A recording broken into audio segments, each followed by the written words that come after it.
the reason we chose to go out on our own, we all have a lot of reasons, but a lot of the reasons are centered around wanting to either do a job the way we want to do it, peace, flexibility.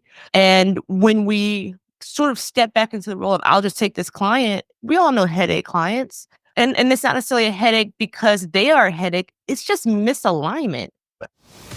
Welcome to the Simple and Smart SEO Show podcast, where we talk all things brand building SEO, helping you connect with your audience, elevate your visibility, and grow your business. I'm your host, Crystal Waddell, here to bridge the gap between SEO strategy and real-world business success by bringing you insights, stories, and conversations from the SEO community and beyond. Whether you're an entrepreneur, marketer, or SEO enthusiast, this is your place to learn, share, and build a brand that stands out. So grab a coffee or your favorite tea, and let's dive into smarter SEO for your business. Welcome back to the Simple and Smart SEO Show podcast. I'm your host, Crystal Waddell. Super excited to be here today with a new friend, Raycheal Proctor, who I met at Brighton SEO San Diego in 2024. It was an amazing conference full of super smart people like Raycheal. Raycheal is an agency owner who also specializes in omnichannel marketing. And I loved her presentation at Brighton. I knew that you would love hearing from her today. Raycheal, thank you so much for joining us on the Simple and Smart SEO Show podcast. Yes, absolutely. Thank you for having me. I enjoyed meeting you as well. And I'm glad that the speech that I presented at Brighton resonated with you. It was fantastic. And to hear somebody talking about omnichannel strategies and just how things are interconnected, anytime I hear someone mention that, just the interconnectedness of it all versus SEO is this thing over here in a silo, I'm like immediately attracted to that. So yeah, tell us all about how you started your agency and your background in SEO. Yeah, sure. Let's back up a bit. So I am classically trained musician, right? And in order to do that, I learned a lot of different instruments, and I run music schools, a lot of music education and composition. Within that, I understand how all these different instruments and parts work together. At one point, I decided to have dual careers, and part of that is focusing on marketing and really learning about how all the different parts of marketing work together. I learned all about these things, and it got to the point where I just saw so many agencies with different teams working alone, freelancing, and it didn't matter what industry. Could be nonprofit, it could be healthcare, could be entertainment. I just noticed that all these different marketing efforts were siloed. So that led me to start my own agency. As most people in this industry in marketing, we always sort of have our side hustles, our side loves, side families. And I just took all of those and create my own. And it's been wonderful. It's been great. And part of it is I like to do a good job. And part of doing a good job is using our resources and making sure our efforts are efficient and they work together. And that's where omnichannel marketing comes in. To me, it's a no-brainer. The long-term gains we get from SEO should absolutely and directly complement the more short-term and strategic gains we get from paid media. That should influence what's going on online, but also offline. So that's what led me to sort of develop the philosophies I have now. And even in being comfortable in developing my own strategies and approach comes from walking into rooms with people who are at the top of the company food chain who didn't know what they were talking about or just sort of regurgitating something they saw on YouTube. So I said, okay, so we could all just make up what we think and execute it. And that's sort of what I've been doing. So it's philosophy 101 freshman year. It's just like, so everyone could just do their own thing here and make life their own. So make their own reality. Correct. Yeah. I hope that's a long-winded way to say I saw a better way to do things, and I never wanted to or will be limited by just sort of one channel. I like for everything to work together. That's long-term efficiency, and learning how the team work together. It benefits everyone, not just financially. I find you so brave. I think that's incredibly brave, because you were in an agency and you saw a better way. And so you stepped out on your own. But I do want to take a moment to just kind of back up and define omnichannel marketing, because I know there might be, someone on the other side that's kind of like, I think I might understand the concept of that. But if we could speak the same language, that way we aren't creating our own realities, but have just kind of like a basis of what we're talking about today. How do you define omnichannel marketing? Yeah, that's great. we do need to agree on the semantics here. So when I think of omnichannel marketing, I think of different marketing efforts, different channels working together. And why do you think it's critical today? Whereas before there were, like you said, siloed departments. Why is it more important today that people embrace omnichannel marketing? It's a good question. Well, because we're going to have better results. Ultimately, we'll have better results and we can preserve the integrity of our industry. For instance, I'll do a paid media example. Let's say I'm running a campaign on Google Ads, right? And we're working for a law firm and our CPCs are high, like comically high. We're talking like $35, $40 a click. And we have a budget. There are different ways to get that CPC down, right? And that's considering our organic approach, our SEO, making sure that the content on the page and everything is sort of collaborative. You said, why is it important? You're going to get better results. You're going to get better results. People won't just think that we are a churn and burn industry of snake oil salesmen. When you're working in silos, your results are eventually either going to plateau or plummet. And to keep pushing them up, you're going to encounter this sort of frenzied approach. But if everything works together, you're going to see gradual improvements and lasting improvements. And that's why I think it's important to think holistically, because as so many people have sort of flooded this industry, digital marketing, and now I think people are, especially after COVID, wanting to go outside more. So now the traditional marketers who didn't embrace digital, they have a wealth of knowledge too. But I think all of this helps preserve the integrity of our industry, just making sure that everything works together, because we have the data, we have the expertise and the know-how. We need to just implement it and be more complementary. What you're talking about is just this idea of everybody working together to build a brand. And from a very small scale, I have something I think it's going to illustrate this concept here, because I am a blog manager for one of my clients. And since we started taking her content from YouTube and repurposing it on her website in the form of a blog with a video embed, a lot of the searches that come from the text-based searches online have resulted in them being able to retarget those blog page clicks, right? So her CPC, and actually it's more like her CPAs, like her not the cost per click, but the actual cost per acquisition of a client has been reduced anywhere between 30 to 70%. Wow. I've talked about this before in other podcasts. I don't always know like the terminology, like CPC, CPA, I don't always know what those acronyms necessarily represent, but I understand the concept of why they work or how they work. And so it was really exciting when I finally had like some data that I could actually present and show and say, oh my gosh, this is what my work can do for your business. Right. But it takes that multi-channel or omni-channel approach to really be effective. Right. Absolutely. Yes. And congratulations. Those are really good results. And yes, absolutely. Throw the confetti. And I think that the next step would be to, keep that life cycle going and keep engaging with those clients and make sure that they are being retargeted on different platforms. And that's more of the omni-channel approach to things. It's like, okay, we're doing great here. Let's see how else we can work together efficiently to deliver the best value for our clients and also make ourselves look good without budging any data. Yeah, I guess I've dealt with some interesting folks in the past. Yeah. And she's got a lot of things working, because obviously she's got the YouTube channel, we've got the blog, and then retargeting ads. And then, of course, her email pushes to say, hey, we've got this video or this blog or whatever. There's all of these different ways of interacting with potential customers working together. And because she's a small company, and she has a small team, there's no competition for attribution.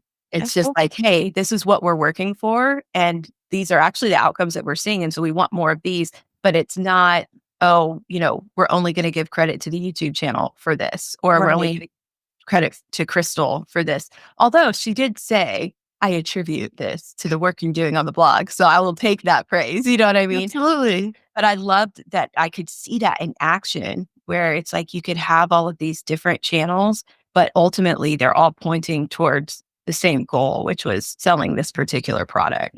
Right. Very cool. And I Yeah. think that's the goal. And when we start to get really clever with the different products and how they can complement one another, that's when I think a lot of magic happens. And we're able to see those true results. And you mentioned like the offline marketers kind of redefining their place in Mhm. marketing world right Yeah. now. Yeah. I feel like I kind of fall more into that category plus, the SEO Mhm. category, but PPC is something that's unfamiliar to me. And I'm a little disappointed in myself because Brighton SEO, they had the SEO conference right next Yes. to the PPC conference. I've Mhm. been kicking myself because I'm like, I should have been going to more of the PPC presentation. Yeah. Of course, not missing yours. No, You know, no, no, no. I actually am helping PPC Hero, so I'll be doing a lot with them to do their revamp. So you can see my writings and musings there as well. Awesome. Well, and so that's what I was just thinking. How can you stay consistent across these different, channels, especially when you're not familiar with one, like say PPC for me? Sure. So it's an approach. So you get excited when you start speaking in more of a chipmunk register. I'm like, I'm sorry, I got you all amped up. My dog's ears are it's just like, whoa, whoa. Okay, so that's a great question. I think intentional study, intentional review helps satisfy that. Meaning, we take projects that keep us fresh. We seek out maybe projects that keep us fresh. So say, for instance, if we're going with your example now, the next step would be implementing maybe some paid ads. You mentioned paid ads. Well, in order to do that, you would need to make sure that you're proposing an effective plan and executing correctly and being able to measure that. So now you have a reason, more of a reason, you have a goal. So then you study different parts and you just do bite-sized chunks. As the music analogy would be, you don't write the entire piece. You start step by step and what is applicable to you. And you do that very well. And while you're doing that, you learn more. So for me, my Mondays, I really try to hold sacred, meaning can you imagine a world where you say, I don't have meetings Mondays before noon? I don't think it's natural. And so feels weird, it feels icky. But during that time, I do a lot of organization, a lot of set intentions for the week, and also just to study. So, I feel really solid on all these areas. But if I know I have a client or if I have an interest or there are things changing, let's say within paid search, some of the things that they're rolling out, some of the updates, I wanna make sure I devote during my intentional study time to review those things, and that's how you so a very long-winded way to say just devote time incrementally. Like this week, I brush up on all things SEO, even if there are things that I think that I'm already good at, I have a library of books, just sort of thumb through. You just give yourself an hour or 2 per week to either review or enhance, and that's how I stay, abreast of the different channels and the different ways that things are moving forward. I have a two-part question for you. So I'll Okay. start with this.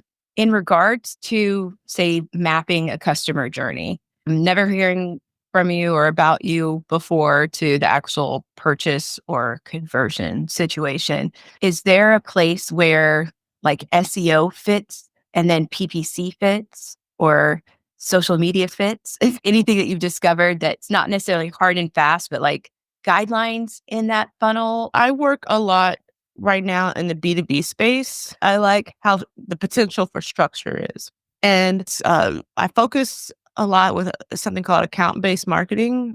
We can get more into what that is, but I work very targeted. I don't really have a spray and pray approach. I try to provide immediate value for anyone looking for sort of what I do and what my specialty is. I've mentioned music a lot. Clearly, is something I'm into. So I know that a lot of symphonies, orchestras, of course, they need marketing. If you go hang out with them, every single day the sky's falling. Oh, classical music is dying, and we will be on the streets. And it's a lot like Charles Dickens for some reason because they're dramatic people. So one of the challenges there is it's very niche, and you have to be able to address their very specific concerns. So that's what I do. My approach is very targeted. I already know what their problem is, and then I provide a possible solution.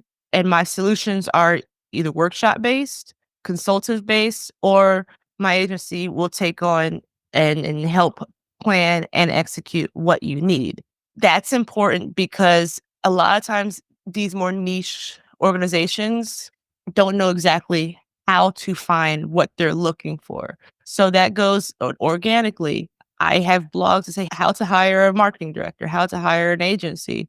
And then within that, with certain target audiences, I make sure to explain to them my full credentials and how I can help them. So short answer is I have cut out the process of them finding me because there's so much digital noise, and I have a very long list, years of list building of folks who I know could directly benefit from my services. I go to conferences. There's tons of conferences. I stay abreast. I join webinars, and I just make sure that they know that I'm available when they are ready. Some of these folks work on grants. I'm really great at Google Grants. I'm great at making your Google Grants complementing with what you're doing organically, et cetera. So short answer is I use what I know with account-based marketing, and I do a hyper-targeted approach when I find my clients. And it's awesome because in being agency owners and entrepreneurs, you have two ways to go about it. You can take what's given and love it and be happy with it, or the way that they want to select what agency to work with.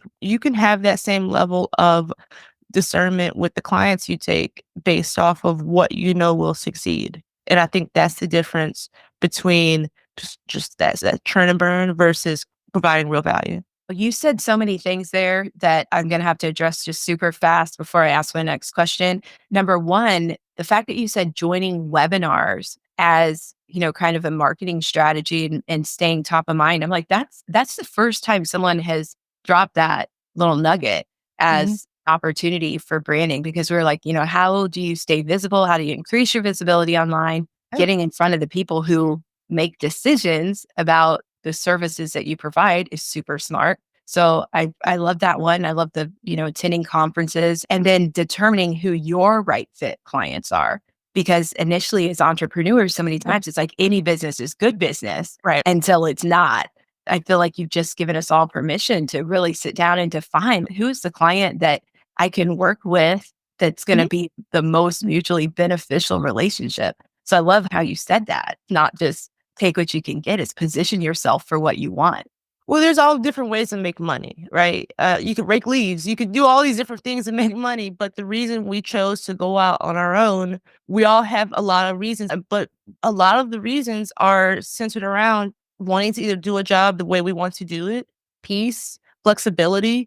And when we sort of step back into the role of, I'll just take this client, we all know headache clients. And it's not necessarily a headache because they are a headache. It's just misalignment. And so, yeah, do what you have to do. And I give everyone also permission to, quote, do what you want to do. I encourage a family member to just get a job at Home Depot. She was always there. And so now she leads workshops there, and it brings her a lot of joy, more so than her full-time job. She makes sure that young women and young people are comfortable doing easy household repairs. And although, you could turn your nose up at that, but ultimately doing something you love in a way that brings you joy and profit is a win. And also when you are attending these conferences, you have a Cricut? I know you do. I used to have a Silhouette, but I have a Glowforge.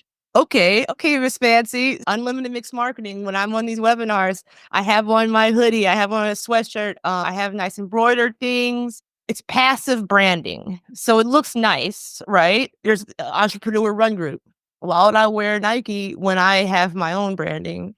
And it's just an easier conversation starter, things like that. So now it's fun when we start thinking about marketing in a way that is more passive and organic versus shoving your business card in someone's hand and people getting paper cuts, his hands are dry. I love that. And it's just natural. It's natural. It's yours. I remember before the conference in San Diego, when we were at Brighton, I had actually gotten a Nike t-shirt because I love Deion Sanders and he's done at Colorado. I think it's just fun to watch. And I'm like, oh, it's going to go to Dallas. I don't know.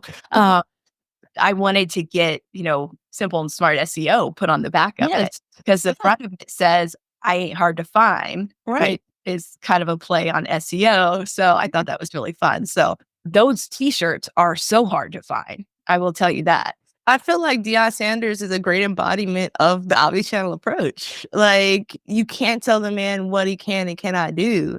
And yeah, I think I love reading his stories and watching like all the documentaries on Deion Sanders in prime time. He's one of the people I look at as an example of there's really no limit to how all this can work together. And it does work together. Such a great illustration. I thank you for that. I'm going to have to look at it through that mindset next time I'm thinking about Deion Sanders or see anything about him online. So back to like the omni-channel with SEO and PPC. Yeah. So just like a very kind of tactical question. When you are trying to transition your SEO knowledge to PPC, is it good to look at like an SEO tool that says, okay, the cost per click on this particular keyword is low? Are those good keywords to target in PPC? Are you looking at it from the same perspective as low competition, low cost? And even though you're targeting it on a blog post or something with your SEO, that you should also target it in your PPC campaigns? Okay. So I get quite aggressive in this question. So and I go to one of my favorite case studies. I was living in Houston and learned about retirement homes. And I say learned about, I didn't really understand. I knew retirement homes were something kind of tucked away. I didn't even know they're an option for me. I'm the eldest daughter. So I thought other folks were coming with me, but they could go retirement home. Oh, okay. I was just like, what are you talking about? We can live at a retirement home before we're of retirement age. But okay, I'm sorry. 55, I checked it out because I mean, that's an ideal lifestyle for me at 35. I was like, so wait a minute, I could just live on some type of dormitory where like hypoallergenic dogs are allowed. And yeah, 3 meals a day. There's activity, there's planned activities, there's a sense of community, but also like there's someone who comes in and checks my vitals. Like everything about this sounded amazing. So besides from that, when we talk about an omnichannel approach, and I hope that comment doesn't get me canceled, but honestly, it sounds like a good time because there are also some deep tissue massages when needed. Everything that you could ask for. Just makes my eyes water thinking of the possibilities. Guitar circles. So we had two dueling, and I mentioned this at Brighton, and I have tons of examples like this, but this is the most aggressive one. And we had dueling sisters, and they're both heiresses to these retirement facilities. I think I changed it to hotel for the conference, but they're retirement facilities. And one was a very like outgoing type woman. She was in the theater. She mentioned that daily, and she was very gregarious and did a lot of workshops, which I loved. That she was out. She wants to be on radio and all this. Her sister was more of a throw money at it. So if one sister is putting the plays on at her retirement home, the other sister is saying we need updated X, Y, and Z. Like she's more monetary. She liked to throw money at the issue. That's paid search. The other sister liked to speak from the mountaintop. That's what. So now, as the marketer and someone in the meetings watching catastrophe go on, I say, hey, let's make sure you own in 6 months and then 12 months. I want to own these keywords. I want when anyone searches for Houston retirement home, Houston luxury retirement, I gave her 10 keywords that we're going to own. This is where we are with these keywords right now. It was horrible. I'm talking to the sister who I had an aggressive paid search campaign for. Those same keywords outside a different meeting, I say it's almost similar keywords to the other sister who wanted to be more seen, wanted to be a thought leader. I want, when we look organically, I want your content to show up. And then I just bounced them off each other. So if I notice one keyword was lagging within our organic ranks, we needed a boost or we needed to bump someone else out the way, I had an aggressive paid search campaign and made sure that we just pretty much boosted everyone out the way, but were complementary for one another, but they still got their objectives met. One, the sister who had an organic campaign or organic strategy, she's almost at capacity. She was just being ornery. The other sister saw dramatic growth, retention. Like, so retirement homes, especially luxury retirement homes in Texas, have 5 to 6, 7 years buying cycles. There's a long wait list. There's a lot of things going on. So we also look at more of the omnichannel approach, meaning I am now making sure I'm listening to sales calls. I'm making sure that once I provide you these leads, your sales team knows what to do with them. Your sales team knows what questions to ask and what qualifies somebody. So now we're taking what is a siloed approach and we're making sure that all of our touch points are strong and moving towards the right direction. I keep mentioning music. I play a lot of jazz. There's saxophones everywhere in this room. So I'm very comfortable being around those situations, which meant I was at the workshops, I was going to the retirement homes and learning about the audience in a way that made sure to drive home and make sure we got our results. So when you're looking at retirement homes, and that's why I brought up, I didn't know it was an option for me. I thought my parents were staying with me, but they're not. But when I'm thinking about all the people that go into this decision making, we're talking about the children, we're talking about the parents, of course, and we're talking about the spouses. All these people are looking for information. So I'm also ADA compliant furnishings, ADA compliant construction companies in Houston. We're also taking some of those keywords and making sure that the retirement homes are showing up, because in my research of these different audiences and these different perspectives, I learned that typically it starts off with a question. You're on a wait list and then you try to remodel your home, especially at this caliber. And all the information I wanted to be coming from our retirement homes. And eventually that's how we were able to build and take over those keywords so quickly in a localized and then nationalized sense. I went after some of the big national brands like Place for Mom, et cetera, and saw tremendous results there. That is an amazing story, an amazing case study to share. And even going back to that point where you said you were listening to sales calls. It's just another example of how you're breaking down those silos, because so many times, even with SEOs, or especially with agency SEOs, I've heard it said so many times that, like, okay, my responsibility stops with the traffic, or maybe there's an incentive where my responsibility stops at the click. It's like my job is only to XYZ. And I get it. There's different jobs that need to be done on the way to meeting a goal or achieving an objective. But I've never understood how somebody could feel that way without understanding like the quality of the click or the needs of the people clicking. And then that reciprocal information back from a salesperson to say, you sent me a qualified lead, or I need people more like this or not like that. And so your illustration was perfect because you're understanding that full sales cycle and that full sales process as a marketer. Correct. And what you can also do to help build that organic content, you have your content right there. When you listen to these sales calls and you start noticing trends, you start noticing seasonal trends with the type of questions people are asking, the type of healthcare concerns. And that should inform along with the data, because data drives decisions. That should help inform everything you do. So when you are doing this and building these strategies, is it just you disseminating the information, or do you have any tools or platforms that have helped manage some of this data? Oh yeah. It's also old school and scrappy. That's what some of my colleagues have described. So I use the big ones. I use SEMrush helps. I use Google Ads. I look at their analytics. Moz. I still like Spot, but I'm thinking what else? I've been doing this for so long. Those are the big ones. Other platforms come and go, but when I get too into the third party platforms, it gets a little wonky. Plus, I'm at a strategic level right now, so I'm not so in the weeds like I used to be.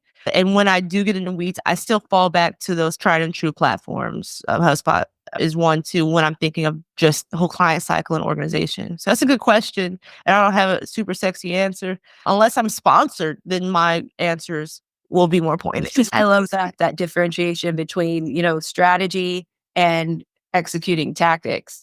A lot of the people who listen to this podcast, they're entrepreneurs. They may be trying to get started in SEO as a business or just doing SEO for their own small business. How can they, with limited budgets, effectively implement some of this omnichannel marketing that we're talking about? Yeah, I think thinking is free for now. So I think when you have your plan, think of how everything can work together. Think about the ways that when you do spend money, you could be the most efficient. Have short-term and long-term goals. So when an entrepreneur is looking at ways to be most efficient, short-term, long-term goals, think of how things can work together and also think about what comes most natural to you. You have to know who you are and what comes natural to you and then focus on that and build on those skills is something else that I would say is find what's working in maybe in different areas and try to bring that together or just call me and we can work together to see how you can pivot what you're already doing and what audiences you already are a part of. I had a meeting last night with a group that I'm in, and someone suggested, well, we'll just emulate what we see so and so doing, which is a bad idea because, first off, you only see what they allow you to see. Secondly, they may have different goals than you. So, having those conversations with yourself and then someone maybe you trust as an advisor would be how I go about that. And always be learning, but make sure that you're absorbing and applying and not just sort of trying to regurgitate things. I know that our time is running out here, so I'm like, okay, how can I prioritize this? What about just thinking through like how to repurpose content? Sure. Like, Sure. how do you even think through like where should I repurpose this content? It's a really good question. Yeah, where should I repurpose this content and how? Well, are you only sticking online or offline would be one thing. And I think when we repurpose, we take a whole and we break it off into smaller chunks and just different formats, really. So, just your example was you had a YouTube video, you took the transcript, sure you optimize and create a blog. So, that's one way to do it.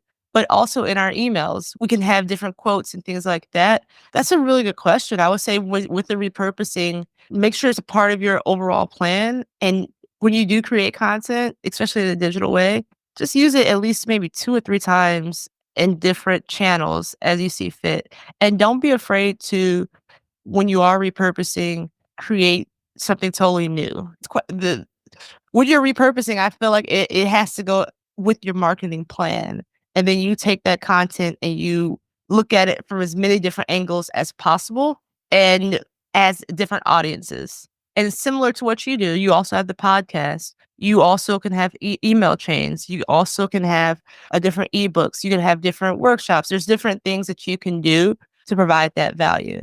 And what about with like all the changes that are happening with Google updates, Search GPT coming out as an actual alternative to Google search? How does an omni-channel strategy respond to those kind of algorithm changes or market shifts? Well, keeping with our sports analogies, what did Primetime do? He went in a lot of different directions and did everything he wanted to do. And I guess we could go with some of the great defensive players or MJ. We pivot up and down the court. So if you see things are shifting in a different direction, you don't just keep running, you pivot and you get comfortable with pivoting. You practice pivoting. You practice sleeping on different plans and waking up and thinking about what different perspective I can take here.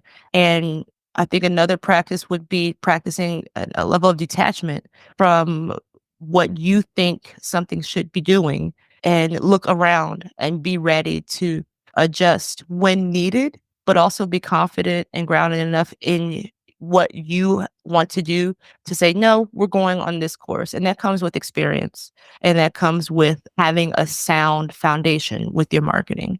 I love that belief in yourself element to that. And what would you say to those that have heard the advice of like, okay, learn one platform, get really good at that one platform and just do that platform before you move on to other ones? Like if there's that level of overwhelm, like I don't understand all of these different channels, what's your advice to that overwhelmed business owner? Well, you have to be honest with who you are. So if you want to learn one channel that could be acquired or could no longer work or could drastically change everything, if you are comfortable with putting all of your everything in that one channel, your livelihood, someone who looks like you, who you feed, if you're comfortable with putting all of that into one channel, go for it. Otherwise, you're going to want to make sure that you're able to be a diverse marketer and pivot, just like we said. I have never thought about it that way. That is such a great like paradigm shift. Yeah, that's it's putting a lot of trust into something you have absolutely no control over. When you do have control over the way that you approach things, the way that you handle certain situations, the elasticity in your mind, being able to say, okay, it's a new platform. I'll learn this. A lot of platforms follow the same sort of setup. I'm working a lot in ABM, as mentioned previously. So a lot of the DSPs out there, Terminus, Sixth Sense, now Propensity, is a smaller entity. They all sort of work together. And I've spent weekends making sure I know the difference between them and how to navigate that. And also training my team to be able to sort of get in the weeds with certain things, but also empowering them to know what the pros and cons of each one is. And if this falls out, our client doesn't have the budget for this, how could I do this without this platform? That's a strength versus, well, I can only work on this one platform. That's yikes. Okay, real quick, what's a DSP? A DSP is a demand side platform. Essentially, it's how in ABM marketing, we're able to truly map that customer journey and succinctly learn how they're interacting with all of the content we have out there online and offline. It's a great way for marketing and sales to come together as well. Yeah, that sounds like an amazing tool that I want in my life. Yeah. I used to work for one of the major ones and learning how they worked and learning the intricacies. So as your agency on record, one of the benefits is I know what questions to ask. I know what levers to pull deep within those platforms versus someone who's learning from the outside. Yeah, I didn't even know such a tool existed. But okay, so let's finish with these two questions. Sure. What is your top piece of advice for brands looking to create a seamless omnichannel experience for their customers? Okay, cool. I would say start where you can. An omnichannel approach can easily be 2 to 3. It doesn't have to be what I spelled out, but start off seeing how 2 channels can work together. Get good at that. Give yourself 3 months. Give yourself time. A lot of us have gray hairs. So like give yourself some time. You know the value of time, but stick to it and be disciplined. So give yourself maybe 3 months to figure out how this works and then just scale up.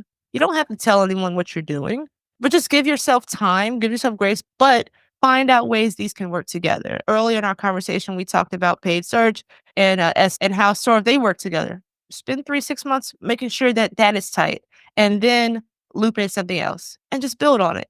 So if you're feeling overwhelmed, at a certain point, that becomes a personal problem, and you need to start scaling back a bit and focusing on what matters the most. You are just as awesome as I thought you would be as an interview guest, Raycheal. Thank you so much for like all the time that you've spent with us today and all the amazing practical advice. Like I can't wait to go back and listen again.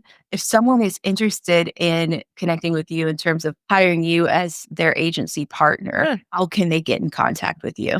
So Unlimited Mix Marketing, there we have forms that you can fill out really quickly. Also, there is a phone number you can call. We're taking it old school. There's a number you can call. We'll answer the call and take your information and do a quick qualifying just to make sure that from a top level we're aligned. So just unlimitedmixmarketing.com.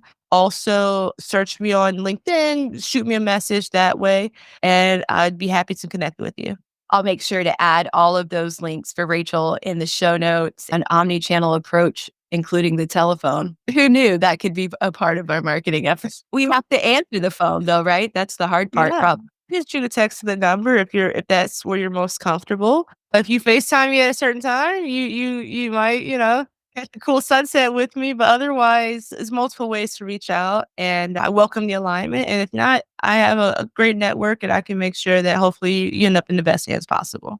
I love that. My sunset sister, Raycheal Proctor. Absolutely, Crystal. It's been an absolute pleasure.